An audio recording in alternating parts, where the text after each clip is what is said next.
మండలం తిక్కవరం గ్రామం నందు సిలికా గనుల్లో భారీ దోపిడీ జరుగుతుందని అక్కడ పరిస్థితిని గనుల శాఖ అధికారులకి, ఆర్డీఓలకి, కలెక్టర్లకి ఫిర్యాదులు చేసినా పట్టించుకోని పరిస్థితి ఉందని ప్రజలు వాపోతున్నారు.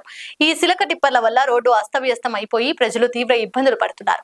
అనుమతి ఇచ్చిన స్థలాల్లో కాకుండా అనుమతులు మించి సిలక దోపిడీ జరుగుతోందని అక్కడ స్థానికులు గగ్గోలు పెడుతున్నారు. సిలక విషయం మీద ఎన్నిసార్లు విన్నవించినా పట్టించుకోని అధికారులు ఈ విషయం మీద వెంటనే స్పందించాలని ప్రజా సంఘాల ప్రజలు కోరుతున్నారు.